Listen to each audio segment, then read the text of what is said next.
Hello, how are you doing, Timo? Your cat cracks me up all the time. It's fantastic. It's little Idris. I just, it's really good, isn't it? I love that little intro. How are you anyway? How are you this evening, Timo? Fine, how are you doing? I'm good. I'm good. I've got my fire going in the background. Yeah, it's lovely. It's autumn coming. It's lovely, but it is a little bit hot. So today, one of our favourite subjects. This is just going to be an introduction. I'm sure we'll do follow-ups because it's such a huge subject. Well, probiotics, the microbiome. So today we are going to be talking about probiotics. Are they good? Are they not good? The pros and cons and everything. But today we're trying out a slightly different format. Thank you for those of us. Thank you, Mimi. Thank you, Andrea. Thank you, Bob, for joining us. We're going to try going through the subject matter of the things that Timo and I want to discuss today about probiotics for pets. And then we'll go back at the end and answer the questions because that will keep the flow of the subject going a bit more rather than getting distracted perhaps with questions that aren't directly related to what we're talking about. Great, let's start. So let's launch into it. So, first of all, what are probiotics, Timo? All right, there are two definitions for it. There is the legal definition that says it has to be dried or live bacteria, certain strains that you take directly to repopulate your intestinal tract or change the population of the intestinal tract to get rid of the bad bacteria or have some bacteria at least after having antibiotics therapy, heavy diarrhea, or something. Then there is the other definition that people use any type of bacteria or that kind of yogurt or whatever it is that you take or your dog and cat takes, and it repopulates, brings healthy, helpful bacteria, right? So we will use both because we cover all of it. And it will be shocking for many people that we are not big fans of this type of therapy, let's say, but there is a good reason for it. We will explain that, and we will also explain how to do the job of probiotics without using probiotics, especially how you do it. I find it really, really good. We will discuss that too. But the most important thing is we have to understand how the microbiome is dependent on food and environment, and how this is far more important than you are putting some powder into the mouth and hoping that it will repopulate everything properly. So that means we try to find out why the shortcut doesn't work and what to do instead to have a positive impact. Yeah, fantastic. And it's something, as you know, that I have been studying, researching, using in the practical sense for 15 years at least in my sort of personal and professional career, and the information is moving on really fast, which is really fantastic. So we've got a lot better understanding of what we're going to be talking about now than perhaps was available 5 years ago. But I think it's good that you've distinguished between the sort of medical definition and the everyday definition of the probiotic, because as we go through this talk, you're going to see that's really, really important because people are often getting the wrong end of the stick of what they're using. So before we get onto the microbiome, what about prebiotics? We hear about probiotics, we hear about prebiotics. What are Oh, prebiotics, Timo? all right. So the reason why we use the word probiotic is because it's a useful bacteria. So things that are positive for us. Prebiotics are the food that help the bacteria to grow. So these are like type of different fibers, sometimes some minerals. We will talk about it, very important. And everything that supports these bacteria to grow and repopulate and do their job are called prebiotics, mostly some type of fibers. Yeah, and extracts. By the way, Janet, hi. I just watched today shortly Seahawks game. I don't know if you're into football. I like American football. Greetings to Washington. So um, let's start what the bacteria do and how to get it. So a dog or cat has actually only three chances to get these bacteria: sniffing, licking, and breathing, or eating. In that sense, licking and eating is the same. So these are the three ways that all the bacteria, some viruses and some parasites, come from the region, repopulate or populate the intestinal tract. Don't forget, the intestinal tract is still not inside of the animal. It's still outside. It's the tract that starts here. It's a free entry. You cannot really stop the entry for bacteria, and it goes out itself. You cannot stop that either. So this is outside of the body, although it is inside for us. Yeah. So the population happens, you want it or not, it will happen. Of course, we are doing ourselves mouthwash. We clean our mouth, brush our teeth, wash our hands all the time, using mask, whatever. We try to find ways to control it, but you cannot control it. Every time you breathe, you take all the things in, and you cannot stop it. As long as you have to breathe, they will get in. And this is super crucial because animals and humans are evolved to live together with these guys. So it's not like we don't want them. We need them. We depend on them. We depend on them for information, environmental information. We depend on them as an immune reaction. We depend on them to protect us from the things that we don't want. We need them to process some food and make it available for us. We depend on them to make some minerals available for us.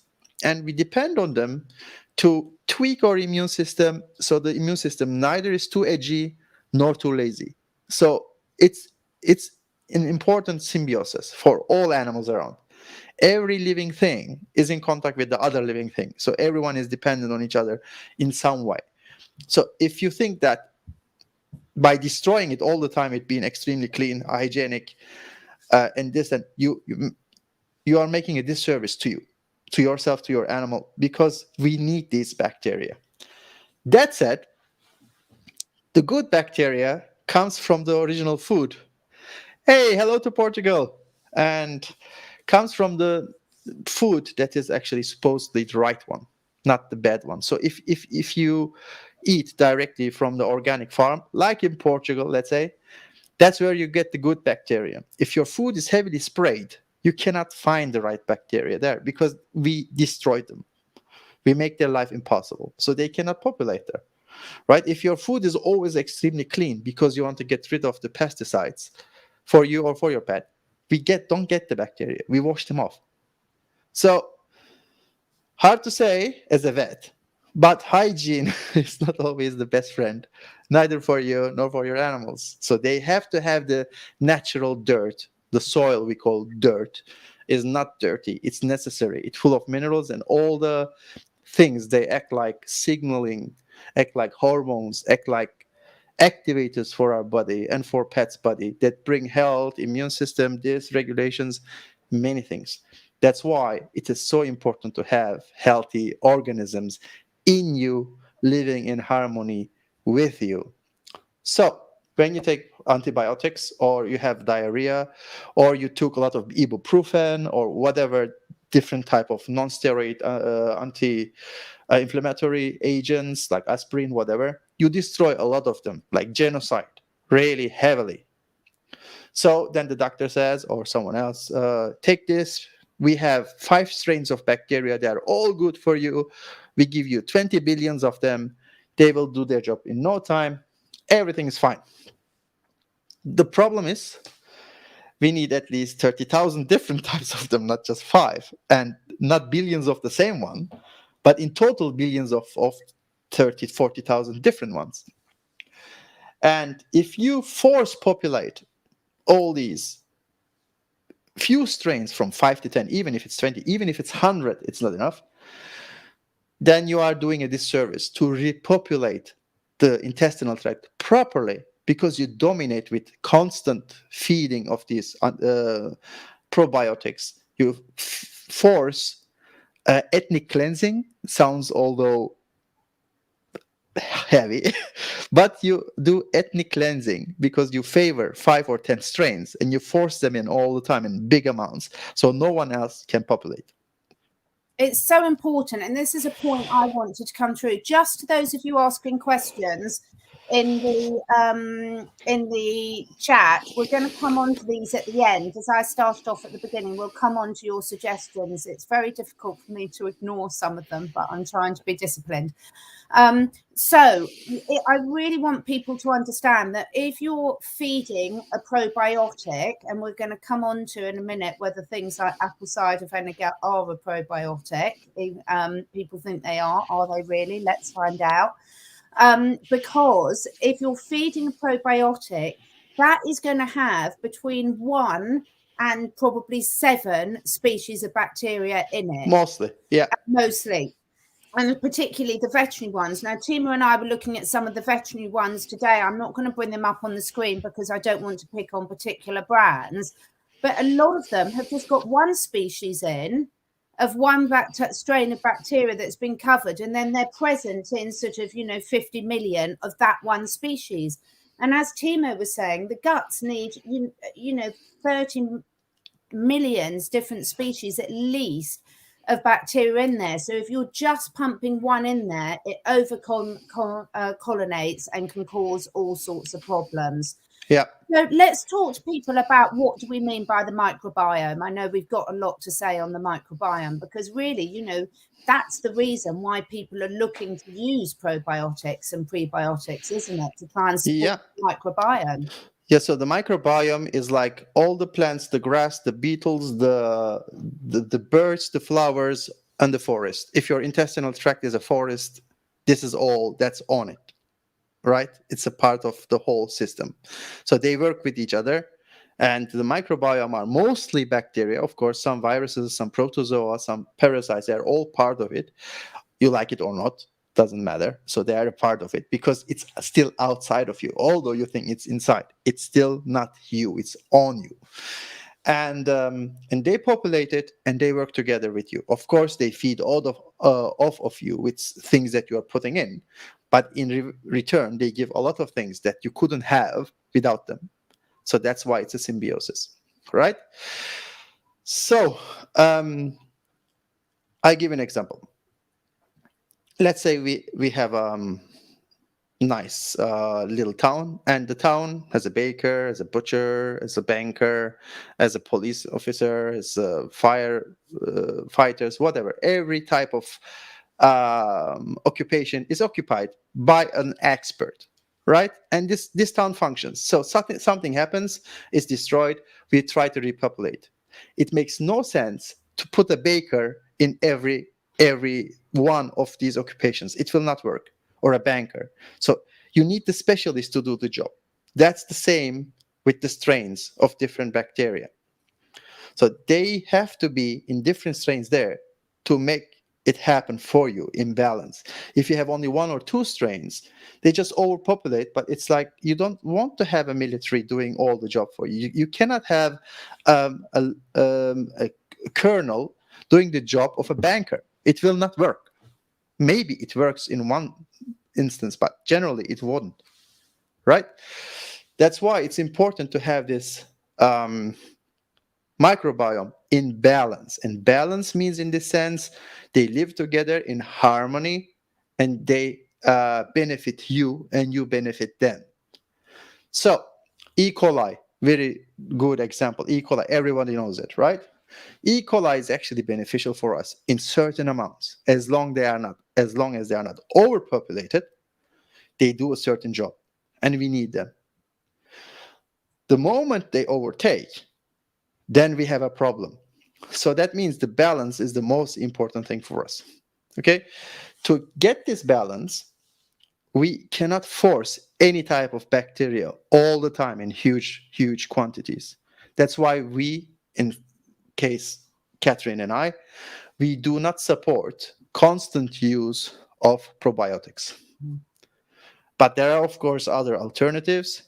There are fermented liquids with a lot of different bacteria that fermentate freely, no forced strains, nothing. So they are in balance there, and they will be in balance in the intestinal tract.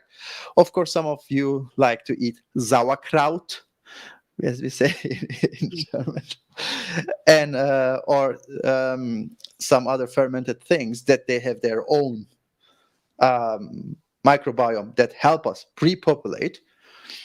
But in case of again an antibacterial agent coming in, antibiotics or some other drugs or heavy diarrhea, yeah, you can use 1 to 5 days these bacteria, these strains. You bring them in, they do their job, but then you leave the rest to the nature and to get the balance back. You cannot force the balance; it doesn't work. Absolutely. And I think, what's really important to understand is that the microbiome, this ecosystem that we've got of bacteria, viruses, fungi, parasites, etc., it's within our bodies, but as you've already said, the gut is really external, that starts at the sinuses, goes all the way down, and then ends at your bottom. And then you've also got microbiomes on your skin in different Even in brain. and things in your brain, in your breasts, in all the different areas have got different microbiomes. And unfortunately, a lot of modern living is constantly disrupting them. So one problem I see a lot now is people send their dogs to the groomers all the time, and the groomers are using chemical shampoos and all sorts of products on them. So they're constantly disrupting the skin and the coat microbiome. I mean, today we're really concentrating on the digestive system microbiome, because that's where most of the microbiome sort of sits and most of the immune system sort of sits and functions.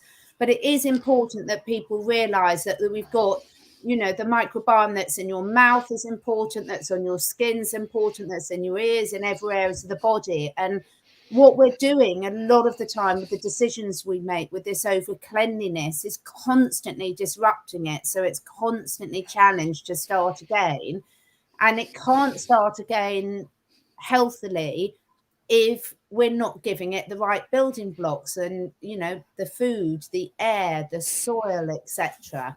That's correct. And one of the biggest problems, especially for animals, because we still have free choice, we can still go to run in a forest, go for holidays somewhere nice that we have more contact with the earth. A cat that lives in an apartment has almost zero natural materials around. So no bacteria is growing naturally. The only bacteria that might grow is pathogenic bacteria on the bowl or around the litter box, something. But mostly the things that the cat needs doesn't come, because neither the door is natural, the floor is natural, the table is natural, the spoon, nothing that this cat touches every day has proper bacteria on it. Nothing. Absolutely. And this is the problem. Yeah, absolutely, Timo. And I did a little video on my dog walk today to explain this, that I will add on as a separate video on YouTube for people on Instagram and things, and explaining that, because if we can't let our pets have access to nature, because this also applies to a lot of people that live in city and urban environments as well, where they're not getting the natural exposure to the clean air, to the plants, to the different soil types, to the fungi, to sniffing other animals' poos, to eating rabbit droppings and horse droppings and things, which are all very important, then we as humans have to bring nature back to the animals, and we have to work harder. So if you've got an animal that's in a very humanized environment rather than a sort of natural forest or nature environment, it's important that we understand that we've got to work harder to keep that animal physically and emotionally healthy, because the microbiome also has a huge impact on our emotional health, doesn't it, Timo? That's correct. That's correct. It has huge impact on how we feel. It has huge impact on what we want to eat. It has a huge impact on how we digest. It has a huge impact on communicating with our immune system and telling what's outside, what's dangerous outside, or what is good, But the microbiome is not there, or it doesn't know. The bacteria from your marble table knows nothing. The marble is not earth, is not wood, it's not leaf, it's not a fruit, it's not a piece of an animal. So it's like zero information. So your body knows nothing about what the marble does. So what is it, Exactly.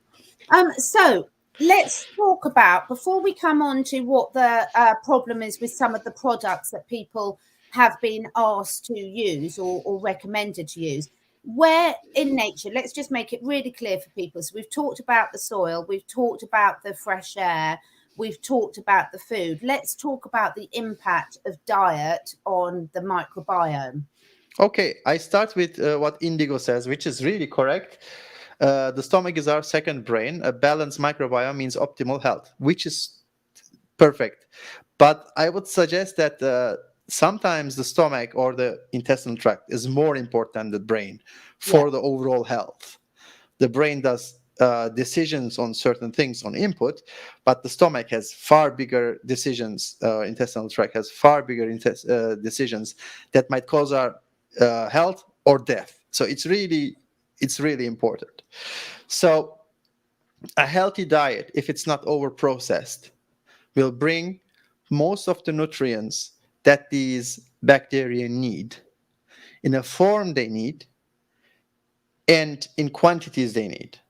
Because if you just follow nature as it works, you have the blueprint of things, how they work. You don't really re-engineer things. I don't need a degree, although I don't need a degree in veterinary medicine to understand how food works. You don't need it. You follow what the lion eats, you know what a cat needs. You're done. It's just there is not much discussion about it. Or you follow the wolf, you more or less 99% know what your dog needs. You don't really have to study this too much. And they don't have these problems. They don't have IBS. They don't have puking problems all the time. They don't have itchy skin all the time. They don't have ear problems. Why don't they have them? Because they don't have in their environment what causes this, and we have it. So what we introduce to these animals life causes it, and when we think we can erase these by adding more, which doesn't make any sense. So what we have to do is we have to bring the balance more into their body, even if it's just 30 minutes per day. They have to go out, they have to sniff other animals, they have to sniff other plants, the trees, they have to touch with their nose the soil. For instance, I can give you a very interesting example. For a horse, the horses produce vitamin B12 themselves, but like humans, they cannot absorb much of it. Do you know how they absorb vitamin B12? By sniffing the poo on the floor. This is how they get their vitamin B12. You would never think, but that's the only way for them, because the bacteria in the poo is producing the B12 that they need. And can I just butt in there? Because I Yeah, know we're not talking about horses, but this is so important. And this is why Timo and I look at everything holistically as a whole. So the amount of clients that I work with that's horses are in little paddocks on their own, and they say, oh, it's fine, they've got a horse next door. So that means they're only getting to sniff their own poo. And yeah, then when they ride their horses, they won't let them stop and sniff the poo that they come across, because that's rude and that's not walking on, and their heads are tied down. And these behaviors, these natural behaviors, are so important in ways that most of us can't even comprehend. And when we stop our animals acting in a way that's natural to us, there's this snowball of effects that goes on, that pushes their mind and body more and more out of balance. So the main message for me is really pay attention to what your animals are asking to do, and just think, okay, if this is a natural behavior for them, we're going to let them do it. yeah. We were having, and yes, I think I answered this for Anna Hjalmarsson, because is it good for a dog to sniff poop if living it out? Absolutely, because that's the only natural thing it will get from outside. So I was helping a Belgian rider for international Grand Prix riding, train the horse, and then the lady asked me, how can I improve the body of my horse, the health? I said, let your horse be a horse. Mm. So this is so hard for us, because we want to control everything. We think we know better, and it's not important what level of your knowledge you have. What I know is you can never know enough. But when you know very little, you think you know enough. And that's really bad, because you think that by controlling the environment and every behavior of your animal, you have the right to it because you have the brain that is better than theirs. That doesn't work like that. When a dog sniffs the other dog, it gets so much from it. Stuff that you will never, it can blow your mind, because they can understand so many things and they learn so many things, and they intrinsically understand what their environment is, what other problems are. And genetically, epigenetically, let's say, their DNA reacts to the environment by getting the information from other bacteria and other sense of everything, by activating or deactivating genes that might help them survive. So if you take this away, you take away the chance of adapting to the environment, which is crucial to have a happy and healthy life for a longer time. Yeah, If not, your dog is 7 years old and you think my dog is already old. absolutely, absolutely. So So let's come on to and Bob is right. yes, Yes, Bob they will say do. something. We are going to come back in a minute and answer the earlier questions. So don't worry, I haven't forgotten about you at all. So let's come into, before we go on and comment on probiotic powers thing here, because we're going to talk about soil-based probiotics. They're not legally probiotics, sort of Yeah, thing. that are not. Effective You cannot call them microorganisms. probiotics. That is correct. We like soil-based and fermented products because they are like the real thing, but we cannot call them really probiotics. That might be the problem, because legally they are not. We cannot call that. Yeah, absolutely. Yeah. So we're going to come on. Let's talk about. So one of my favorite things are the liquid soil-based effective microorganisms. They're often Yeah. called, because we've got those in a liquid form, which means they're still living. It always makes me laugh when you freeze dry things into powders that's meant to be a living organism, because quite frankly, it's not very living anymore. So the soil-based, let's call them microbes, effective microorganisms, normally you will find on there, won't you, Timo, that the actual bacteria in there won't be listed. They're normally a fermented product. And the reason they're not listed to the general public causes concern normally, because people look at the bottle and they say, oh, it's just, a carbohydrate source, water, and doesn't say much else in there. But there's a very good reason, isn't there, why they don't list the particular bacteria that are in there. That is correct. First, they cannot know, because nobody can check all the bacteria. It would be a logistical laboratory disaster, because every time they ferment it, some other bacteria are in there. And that is normal. That is totally normal. And the soil is rich and it comes always with other bacteria. So I like this idea, because especially if the production is in a region that is rich with different plants and bees and all bugs and everything, all of the remains and the products are in this soil. And that's very positive, because it's so rich and it's so diverse. And don't get me wrong, we don't want to have everyone in us all the time, but the good ones will control everything and everything will be in balance. Yeah, absolutely. So we've already spoken about some of the problems with the probiotics that you can buy or might be administered by a vet for your cat, dog, other animal, etc. But one of the main things, isn't it, Timo, is the fact of both the form that they're in, so are they still actually living or not, but Yeah, also narrow range of strains that are present. that's correct. So some of these freeze-dried bacteria, they are in a hibernation state. Not all of them will survive. Some of them will survive. That's why you need the prebiotics. That means you bring new settlers in, right?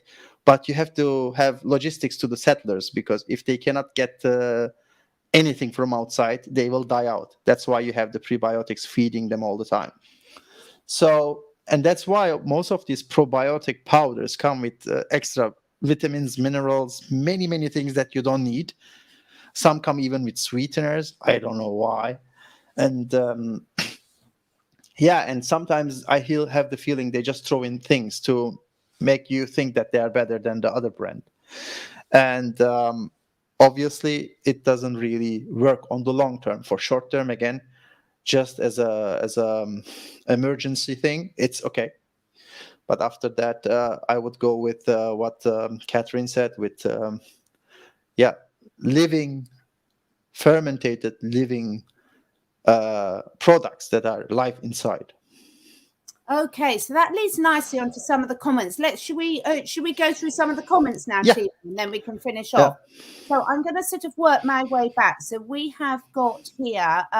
So let's talk about coconut oil. We've been asking some people saying, is it good to give their dogs? And bear in mind, we're talking about dogs and cats here. So coconut oil, Timo. All right. So generally speaking, coconut oil has an antibacterial effect that is known. It has 10% or 20% MCT, so medium chained fatty acids inside, which is lauric acid, which is very positive for the health. The problem is the rest is palmitic acid, which is palm oil. So as a food, it's not good. On the skin and as a medicine, it's efficient. But don't think it's a good food for the dog. The dog cannot do much with it. And again, it's palmitic acid, palm oil. I don't think it's anything good for your dog. And the cat is not a fat eater much, so it's not good for the cat either. As food, as medicine or an ointment, it works. Yeah, so I see a lot of animals self-select coconut oil, as Timo said, for medicinal purposes, and that might be for constipation or diarrhea issues. It might be for fur balls in cats. It might be because they're missing some of the medium-chain fatty acids from their diet. But Yeah. it is important to separate it from a daily food to something they need, which is basically showing that there's something missing from their diet if they're selecting it regularly. Now, Okay. what about sauerkraut? Okay, sauerkraut, as we say in German, Sauerkraut, it just means sour. How do you say it in English? Um, Unwanted plants in your garden. How you call them? Again, It's unwanted weeds. weeds. Yeah, sauerkraut means sour weed. So that just fermented stuff that nobody wanted to eat without fermenting it. And it's good as long as you don't cook it and don't use too much salt, because it just destroys everything. So sauerkraut, if happens naturally in a jar, it's very helpful also for the dogs, but don't do it salty and don't cook it. And I think it's really important. So what we're talking about here throughout the lot of it, and this is what we're encouraging, is we're encouraging foods that help promote an environment that allows a wide range of your microbiome and your animal's microbiomes to thrive. So sauerkraut isn't a probiotic, but it's a prebiotic in the same place. It's a great fermented food source that encourages a healthy, thriving, diverse microbiome, which is correct. Which is really, really good. So going back, I'm just finding the comment about apple cider vinegar. Yeah. Lots of controversy about this one. People love it or hate it. Yeah, so any type of vinegar is acidic in nature at the contact, but apple cider vinegar becomes more alkaline after it's digested. But until it's digested, it's acidic. All right, it's vinegar. So yes, it might have very positive effects on the human bodies. From some parts we know why, some we don't. But I don't think that it's a good probiotic. We cannot call it probiotic anyway. And the bacteria that might cause it is very limited. And I don't think it's a very rich and diverse source. But you can use it as medicine, as we talked before. So we don't want to discourage you from using it as medicine, but don't think regularly giving it will repopulate the intestinal tract magnificently. Wow, I like this word. Yes. I must say, with apple cider vinegar, it's something I've experimented a lot with over the years. And as you say, you're going to get with any of this stuff, you'll get some health professionals that will go on about how amazing these things are, others. Animals know far better than us humans what they need and when they use it. So, one tip for apple cider vinegar with dogs and cats, and also with horses and other animals, is to have a separate water bowl down and put some of the apple cider vinegar in there, and then have your normal water, and then just let your animal choose which ones it wants. Because actually, sometimes by actually dosing these things, by adding to the food, you're giving away their choice as to whether their body needs it at that time or not. That is correct. I agree. Can we find the one with the silver? That's important. Yes, I was just coming on to that one, and then we're going to go on to the ears. So, Okay, yes, so silver. Maggie, silver helps you with a lot of problems, especially if you have bacteria in you that produces a lot of toxins constantly. If some food is not digested properly, I don't know your age, but some people, when they get older, some of the food, especially meat and meat pieces, might stay in the intestinal tract and cause really big trouble. For that, silver is very efficient. Silver is also efficient if you have Lyme disease and it reaches your joints and destroys all the bacteria there too. But the problem is with the silver. Uh, Silver is a blind mass murderer. So it destroys everything it touches. It doesn't care. It doesn't care about symbiosis. It's like carpet bombing. It's you don't look who is there. You just get rid of everything. In some cases, it might work. Sometimes, if you have really dangerous things happening in you, you just drink a bit and then you start from a clean slate, so to speak. That sometimes works. You can do it also with clay, with other things.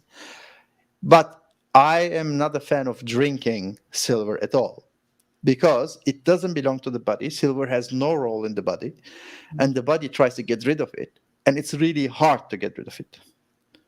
And it destroys balance. It just attacks enzymes, and it's dangerous thing to have in the body if you don't have to. But yes, for some people it works for their joints. It removes the bacteria if you have Lyme disease and things. But generally speaking, is it healthy?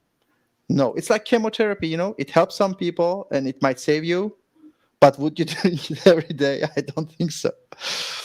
Yeah, I must say I always have colloidal silver in my first aid kit, so It's that good for cleaning. You've got one of the animals or one of us has a wound, and I can just get it on there quickly to stop any infection taking hold, and I find it absolutely invaluable for that. Yeah. But you say a lot of these things we use as medicines as and when needed, which I'm sure is probably what this lady meant. Now, dogs with chronic ear infections, this is absolutely 100% related to the microbiome, isn't it, Timo? Yes, and vaccination. So both, Yeah. and they're actually correlated. So first of all, I want to correct something. The dog is not from Denmark. I don't know why French call them Danes, but Danois, but they are not from Denmark. I don't know why they are Danes. Okay, let's move on. So they are actually very prone to ear problems, and they are prone to a lot of immune problems, and they are prone to intestinal tract problems because they have such a huge chest, such big weight, such long limbs, but such a thin waist. And their intestinal tract and their stomach is not really in tune with the rest of their body. So that's why I am always, when I talk about the Great Danes, I think about feeding them multiple times in smaller amounts to avoid, extreme problems with their intestinal tract. So first of all, check their vaccination, if you're over vaccinated or not. This is important to know. And second thing is, I don't know what you're giving them, how you clean your house, what agents you are using. Are you bringing them to the groomer? What? But all of them has an impact on the microbiome, because what cannot come in cannot populate. And if you keep on destroying everything around, it might has a negative impact. Also, check if you have etheric oil based cleaning agents. How do you say it? Scent. These pipes with The the scented candles or the scented candles and things that like that are contain these very type of air fresh. oils. and that might cause a big trouble. And check if you have also antiparasitary collars. These can cause it. Or the spot on drops behind the neck. Yeah. And if they are out, if you have a garden or if they have free rain around, check the plants that might have a contact with the ears. But of course, if they have both chronic ear problem, I don't think it's because of the wheat, because if it's chronic, it happens in the winter too. So I don't think that is, but let's say. And if you live in a industrial environment or agricultural environment, check if your dogs are in contact with pesticides and those type of pollutants. Yeah. So the diet course will really, really help you, Janet, because diet is absolutely key, because that for getting your dogs on the right diet is going to really help to recolonize the microbiome as it should be. But we'll also probably need to look at with your dogs, if they've got chronic ear infections, getting some of the poisons out. And I'll finish off by talking about this amazing little product that will really help with that. I just wanted to go back to Mimi because Mimi asked at the start, Timo. Now, this isn't, we can't go into this in a lot of detail, Mimi, but we can in relation to diet and the microbiome. And so what Mimi followed up with this, Timo, is that the dog keeps vomiting regular food and things, but obviously it's had quite a lot going on.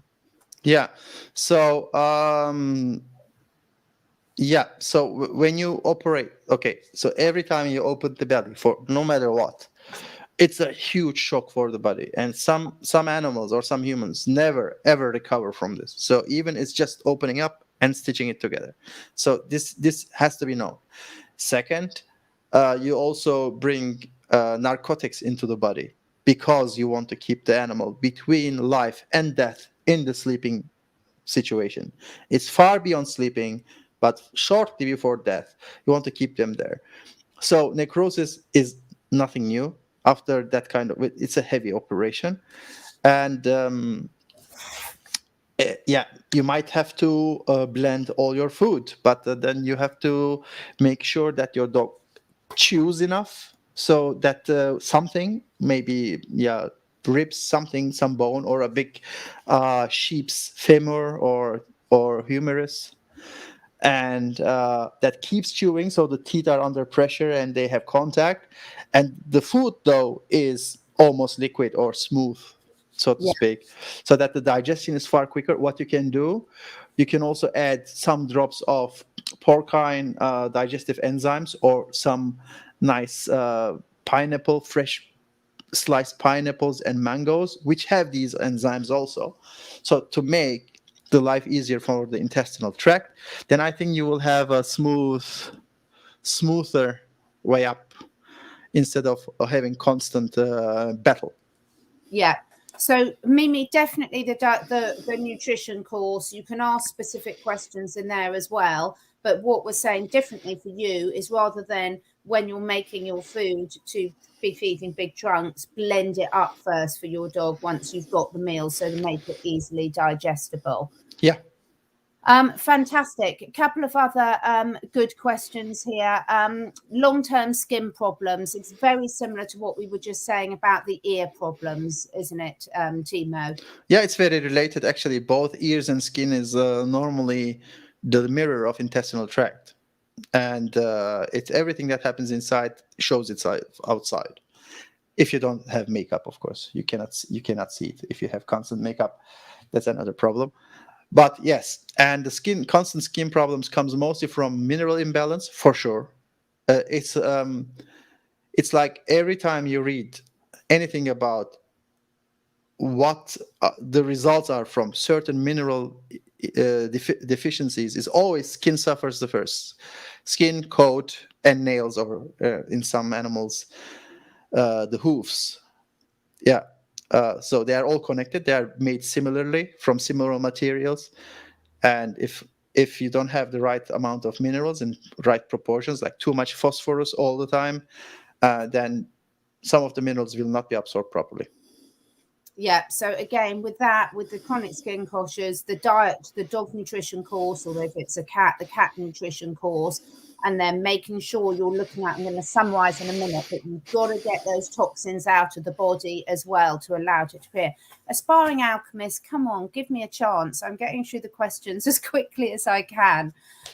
So your dogs had 1 round of antibiotics, raw cow's kefir and raw goat's milk. Is that enough for recovery? No, kefir is not very rich and it's not very useful for the dog. Might be beneficial for you, but you are not sharing the same bacteria because your diet looks normally different than the dog's diet. That means you expect other bacteria to be in you than in your dog. And raw goat's milk might be not too bad, but don't forget milk is made for babies to grow. So any type of extra growth factor has a negative impact on adult human or animal. If you do it in small amounts, not a problem. But it might cause stomach upset. It might cause reactions because even the babies react to milk. That means they get rid of it as soon as they can because it's just too not made for us to thrive after the first growth spurt when we are babies. Same for dogs and cats. Yeah. Okay, great. But can I add something there? But yes, still, goat milk is better than any other milk for dogs and cats. So don't get me wrong. You are not doing something very wrong, but keep the amount low. Yeah, in moderation. That's fantastic. We've got Anna asking what's the best food for a rat terrier, and I'm bringing it up with this one with advice for yeast on canines because it doesn't really matter. I mean, sometimes it matters what breed it is. For if you've got specific breed issues, like Timo's just explained that a Great Dane is got very different needs to some other dogs. And I do think also, I do want to say in our cat and dog nutrition courses, the reason we call them an introduction, they're way more than an introduction because they cover so much detail. But what we can't go into in there is every possible disease that your dog might or cat might have and what you do for that. That will be more in our advanced course. But yeah, what do you want to say about the yeast on the canine? Are you talking about yeast as nutrition or are you talking about yeast as a problem? I think the problem. Yeah. So yeast as a problem happens if you have too many carbohydrates in your food. Nothing else. So yeast needs carbohydrates to grow. Every yeast is growing on carbs. So if you have carbohydrates in the food, let's say from kibble or whatever type of carbs there are, the yeast can only grow on it. So drop the yeast and drop the carbs. Drop the carbs and it will drop the yeast. So for yeast as nutritional source, it is in small amounts very useful. It's very rich in certain things, and it can also mobilize and manipulate the immune system for more balance. But again, it's not really something that I would suggest as the one plus ultra, a non plus ultra food, not one plus, non plus, and but it has a positive effect, especially in this environment we are living. So if you cannot give fresh food, fresh berries and fresh seaweed to your dogs and cats in small amounts, yeast extract, if it's not salted, so we are not talking about Marmite, can be beneficial, but small amounts. Yeah. Okay, we've got a good comment from Ocean Waves about just a comment about small amounts of frankincense essential oil applied topically. Yeah, that is really good. Just be very careful with applying. Just seek professional advice for applying essential oils topically from cats because I've had a lot of questions on that. I don't know if we're running out of time. There's a few points I want to summarize, but just a quick one here for Shelley about her dog when they have a heart murmur. Okay, so why does your dog has the heart murmur? So this is number one question. Which valve is not working properly, or is the heart murmur based on valve problems? Because sometimes diabetes can cause heart murmurs, and sometimes even some type of abdominal imbalance, colics, might cause heart murmurs. So first of all, go to a cardiologist, not someone else, not your local vet. Try to find a cardiologist. Go get some proper ultrasound echocardiography. Look at each and every valve, how they move, and how the blood moves inside. Because through the echocardiography, you can see how the fluids, the blood in this case, is moving back and forth. So you can find out insufficiencies, changes in the heart muscle growth, heart muscle form and strength and thickness, and that will give you a better picture. And then ask me again. You can join next week or whatever, whenever you get this results. I will help you out. Yeah, and I've got lots of advice for that as well. But I would also like to make sure that she includes in those checkups, Timo, about cardiomyopathy as well, to make That sure is correct. So the yeah, vet checks for that, because it's really, really important that we know what the root cause of the problem is, so that we can then suggest some appropriate solutions, because they're different depending on what is actually going on. Lovely. So one of the things I wanted to just finish off with is that me, when you're looking at the microbiome, yeah, is first and foremost stop destroying it. yeah. So what I mean by stop destroying it, look at the chemicals you're using in your house and the environment. And that includes things like air fresheners, cleaners. It includes things that if you're using any shampoos, if you're going to the dog's going to the groomers, your cat's unlikely to be going to the groomers. It includes topical flea treatments. It includes chemical wormers. It includes pollutants in your food, in your water, what environment you're in. So the number one thing we're trying to do first of all is stop the root cause of the problem. And there's many: EMF pollution, stress, which we'll come on to another day. So have a look and say, what can be destroying or disrupting my animal's microbiome? And bear in mind, everything we've spoken about today equally applies to you humans, because often our animals are an early warning sign for what's going on with us. And then the second thing is feed the animal's microbiome appropriately. So, we've gone on, and you'll see the discount codes for the cat and dog nutrition courses, because it's so important that they've got the right food for I don't like using good bacteria, because all bacteria have a purpose. So to the right food to make your microbiome of whatever species it is thrives is absolutely crucial. And thirdly, from me, is this is a lifestyle issue, sort of getting away from the fact that we can have a tablet to put right a series of problems, looking at the whole of the lifestyle and saying what's causing these issues initially, and how can we incorporate more healthy choices into yours and your animal's lifestyle. So where possible, get your animal out in nature, allow them to be a dog, allow them to be a cat. And where that's not possible, then it's your responsibility to bring nature to your animal. Okay. Yeah, and one of the good things you can do, for instance, you can have if you have a balcony, if you're living in an apartment, you can also have a mini garden for yourself with soil, with plants, with parsley, things that your dogs and cats can chew on, always get in contact. Then you can always drop some healthy chicken, mouse, rabbit poo, or just make it healthier and bring different bacteria inside. Feed as much as possible raw, and get all these things in to make sure that the dog and cat has a healthy gut population. So it's important. Yeah.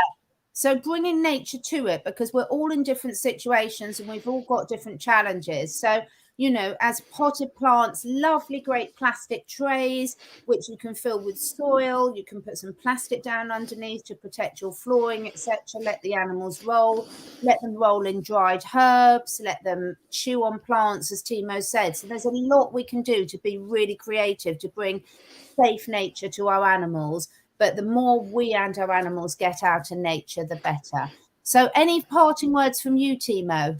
Yeah, buy some organic veggies like